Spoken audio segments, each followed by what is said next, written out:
Hello friends, in this screencast I'll quickly demonstrate what exactly the workflow foundation 4.0 is, and just for more information you can go to my blog www.itsabhishekkumar.com. So let's start with our Visual Studio. So to create a new project, you will go to File, New Project, and here you can see that I'm using Visual C Sharp. So in the workflow, here we can see that there are 4 templates available, and we'll start with this workflow console application. And here you can see that I have selected this .NET Framework 4.0.3. You can take this also. Why this update? I'll tell you that because few of the new features like state machines and others, they have been added into this update. Okay, so I'm choosing the latest one. You can download the latest one from the Microsoft downloads.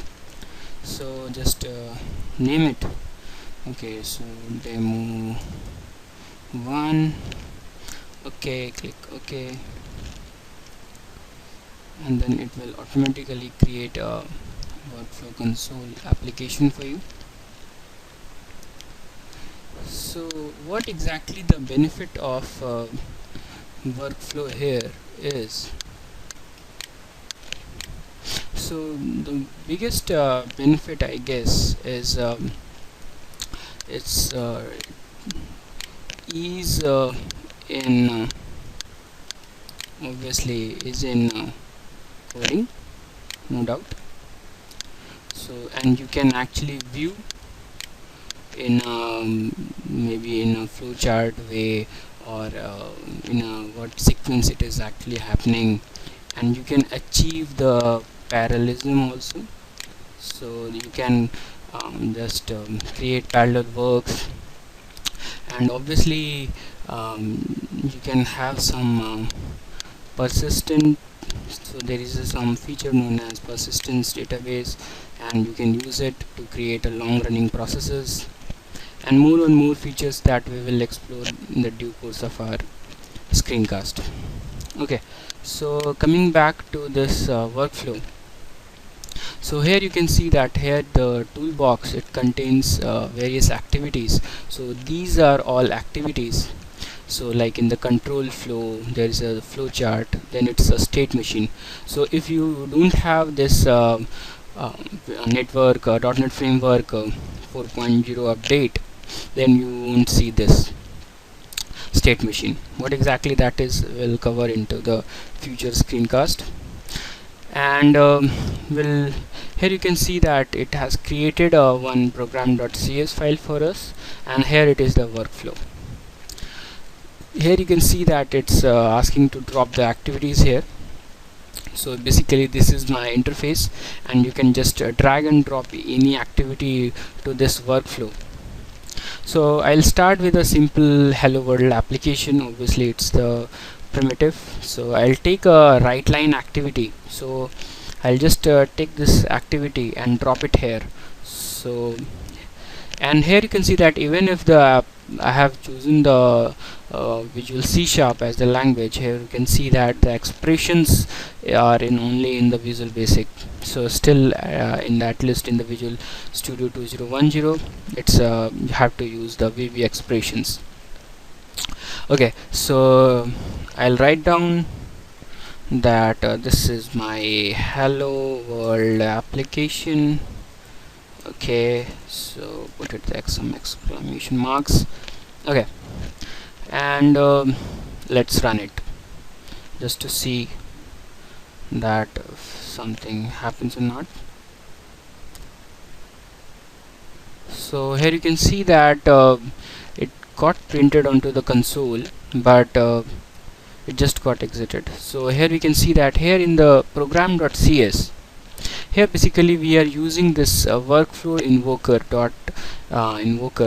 and let me put one console dot read line so that you can see the result. So now if we, so it's hello world. So here we can see that we have used this workflow invoker.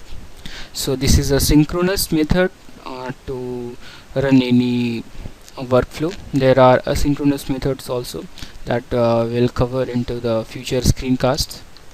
Okay, let's so we have added only a single activity onto this workflow, but we can have multiple activities obviously.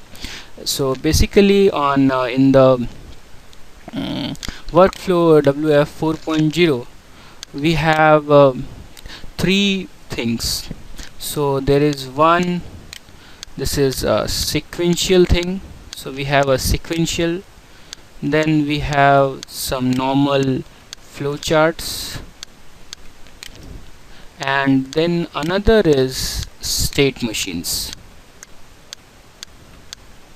So in the sequential, obviously, like here you can see that you have certain sequence, and you can have one activity after another activity. Maybe you can branch it, and then you can have other activities like this.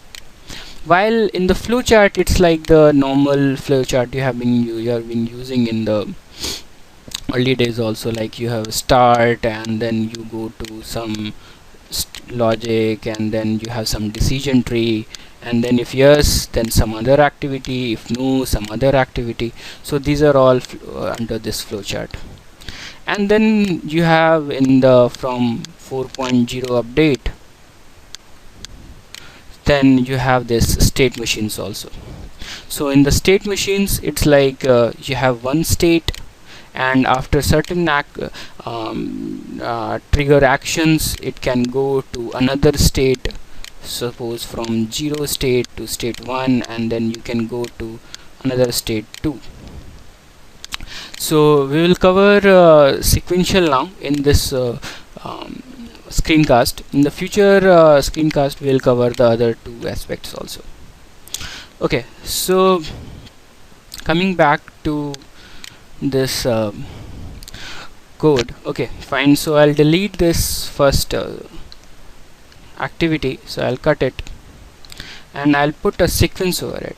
So there is a sequence though. So here you can see that you can add more and more activities. So maybe I can put one right line activity, and maybe I can put a delay, and then I can put another right line activity. So here you can see that we have this sequence of different activities. So we have one right line, one delay, and one again right line activity. So maybe it's hello world, and maybe we can add current time. Okay, and then we can have a delay, maybe a delay of suppose 5 seconds.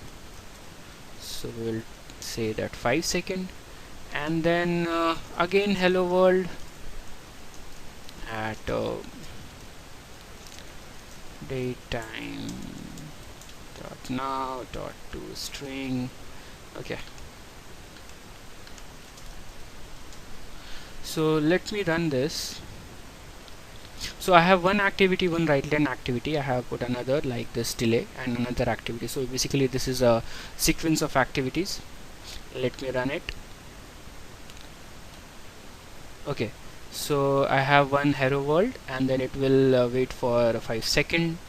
Okay, and then it's again on here. You can see that it's 17, and then it's 22. Okay, so this is one type of activities, one type of chart, as I mentioned here, that this is the sequential type. We can have a flow chart also. So I'll quickly create one more workflow here. So to create a new workflow, you have to go to this add new item, and the new item is basically in the, when you go to the workflow, it's activity. So it's if you want to add a more a workflow, it's actually an activity. So I'll add a flow chart workflow. I'll add it. Okay, and on this workflow I'll create a flowchart. So I have whenever you are creating a flowchart, it's there is a start point, and you can have one right line activity, and you can connect it. So all you have to do is to just click it here and then just drag it and drop here, so it will be automatically connected now. So it's like hello world. Okay, and then you can have any decision. Suppose you have a decision thing, and let me just connect it here.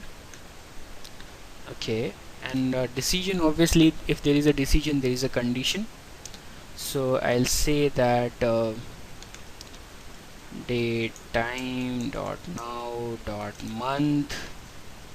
Okay, and month, if it is equals to, suppose it's 06. So when you just put your cursor over here decision, it will give you the condition. And if it is true, okay, I'll put another right line activity over here and another right line activity here for the one for the true. So I'll just connect it to the from the true, and for the false. So if it is true, I'll write down this is 6th month, and this is not the 6th month. So it's just a normal simple flowchart where it starts with an activity that it will print out this hello world, and then it will go for a decision, and then it will just, if it is true then it will do this activity, if it is false then it is doing this another activity. Okay, so from the program.cs I have here, you can see that we are using this, invoking this workflow 1. Let me just change it so that I can invoke another workflow, and it's flowchart workflow. Okay, it's fine. Okay, let's save it and now run it. So obviously it was just hello world. Just here you can see that it was the hello world, and then it went to the decision point, and then it just checked the condition. Okay, so this is the 6th month, it's true, so this is the 6th month. So this is a normal flowchart. So if you have your process into this category, so you can use this flowchart. If you have a normal sequential processes, so you can use the sequential activities, sequential flows, workflows. And I'll take another example of another very simple example of another type of workflow, and which is my StateMachine workflow. So what is StateMachine workflow? So I'll drop a StateMachine over here. Here you can see that in the StateMachine, it's like as I mentioned that I have one state here and then another state. So basically there is a null state, and from null state it goes to the state whatever first state you can see, and then there is some trigger, some action, and then it will be, there is a transition. So this is my, you can see that this is my transition, and these are my states. So if you have some certain application which is state based, and then you can use this StateMachine. So I'll elaborate more on this topic in the further future screencast. Okay, just take an example, simple example. So by default it will give you this state 1. So when you click it, what exactly this state 1 is. So basically here you can see that in the state 1 there is an entry section, there is exit section, and what are the different transitions from this state. So I'll put one state over here. So from state 1 there is a state 2, and I'll put one final state over here, and I'll just quickly connect it. So connect it. Okay, fine. So I have one state and one state to another final state, and these are all known as the transitions. These are the connecting lines. These are basically the transitions. So I can have one this to this also. Anyways, that depends totally upon the what exactly your problem is. So I'll just this is just an overview. So I'll take a very simple example. So suppose in the entry point, so I'll say that this is hello world at state 1. Okay, so this is hello world at state 1, and then maybe I can put that okay, click 1 to go, sorry, click enter 2. Suppose I want enter 2 to go to state 2. Okay, so what exactly it is doing is that it will first of all print out this right line text message that hello world at state 1, and you can jump to state 2 if you enter obviously 2 from your keyboard, and then obviously enter. So that is my transition. So in the transition here we can see that what exactly it is mentioning here. It is a trigger. What is the trigger that will send this state 1 to state 2? So basically this is my source and this is my destination. So from state 1 to state 2, what are the different activities that will trigger this transition? So let me just put a assign activity here, and okay. So before going that, I'll just briefly explain you exactly what are these things. So basically here there are variables, and this is the arguments and imports, and this is the zoom out and zoom in. So variables are just like normal variables we are using in normal coding. So I'll just quickly mention one variable, maybe enter number, and this is of type maybe integer. So coming to this transition, so I just want to check actually that I'll just read it from my console. So I'll put a console.read line, and I'll quickly convert into this integer, and I'll check. So this is the trigger. So basically whenever there is some value entered into the console, and after the return key, so it will check that to the condition. So what is my condition? So if that key is 2, I mean the enter num equals to 2, then it should go to another state. So I'll just put here you have entered 2, so go to state 2. Okay, so just look at this again. So I have this state 1, and from this state 1 it will wait for the user's input, and whenever the user enters 2, it goes to this transition. Okay, so this is 2 obviously, so let's do this action and then go to this destination.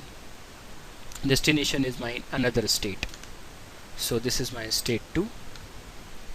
and from state to, okay, without any check, maybe, okay, let me put a right line activity here. Okay, you are in state 2.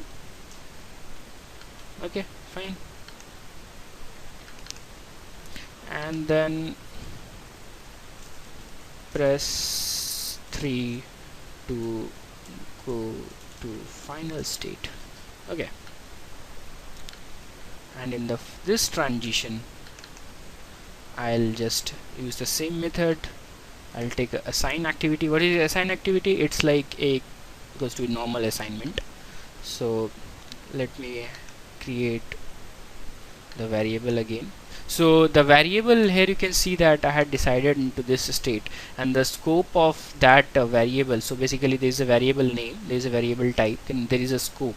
So scope I had defined to this state only. So when I come to this state 2, here you can see there are no variables declared into this scope. One more thing, one important thing, that here you can see that to this state, here you get this variable is visible also on this transition also. So basically the variables, the scope of those variables are to the state and all the connected transitions from that state.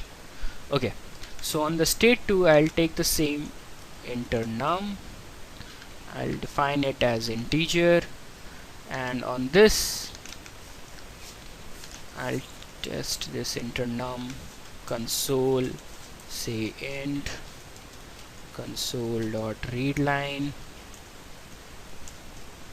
Okay, and then in the condition I check this enter num. If it enter num equals to 3, then okay, go to, you have entered 3, so go to final state. And let's go back, and the final state I'll put a normal right line activity, and this is hello world at final state. So this is my final state. So I have declared 3 states here: state 1, state 2, state 3. I have mentioned these 2 transitions, transition 1 and transition 2. So let's just invoke it. One or more children. There is no issue here. No issues here.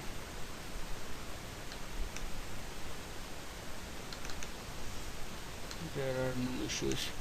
I guess let me just build it.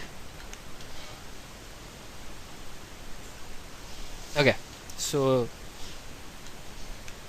there are still some warnings, so I'll ignore those warnings. Okay, strictly implicit conversion from string to double.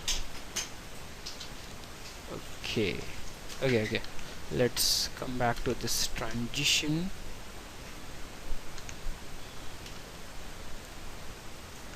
Let me check if the build is successful. Build successful, let it be then.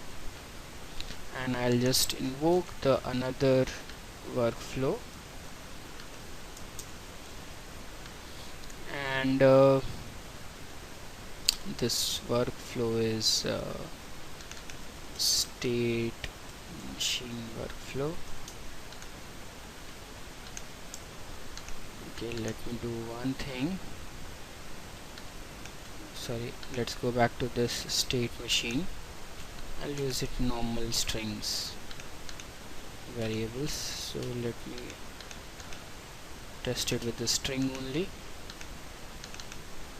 On this, say int, and then on 2 I'll check it like this.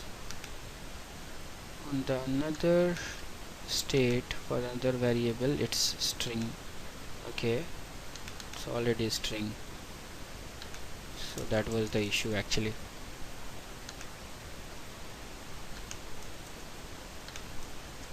So let's put it quite simple.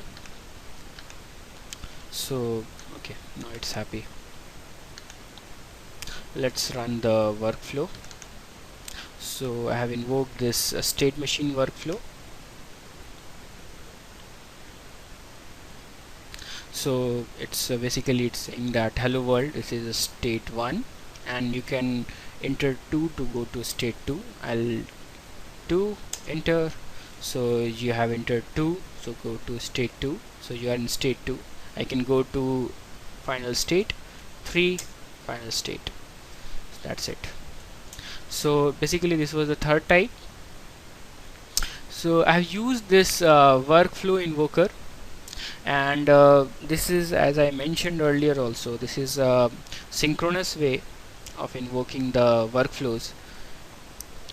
Okay, so till now we have used this synchronous method that to how to invoke those workflows in a synchronous way. So I'll try to invoke these workflows in a synchronous manner. So suppose I have one workflow like workflow 1. This was my sequential workflow, and I'll use workflow application. So workflow application, actually it works in a asynchronous manner. So workflow application, and then I'll pass the activity. So this is my WF workflow, and what exactly all I have to do is to app.run. That's all. So just run it. So it's running quite fine. So there was, I guess there was a delay. Okay, it's working well. So what are the other benefits of using this asynchronous method? Obviously that for a long running process you should use the asynchronous method only. If it is very small workflow, okay, you can go ahead with the sequential method, but for a long running process it's obviously beneficial to use this asynchronous method, so that it will just release all the resources and actually runs it other threads, so your application responsiveness will not be hampered. Other activities of using this workflow application, that actually provides many other information. So you can have one handler for this completed, and you can actually track down this, that when exactly it is completed. So I'll just quickly this completed workflow completed, and with this completion status. So basically it gives you the completion state, so if it is faulted, or if it is aborted, or it is just completed. So let's see. So this was the first statement, and then it's closed. So after the completion, the workflow is being closed. And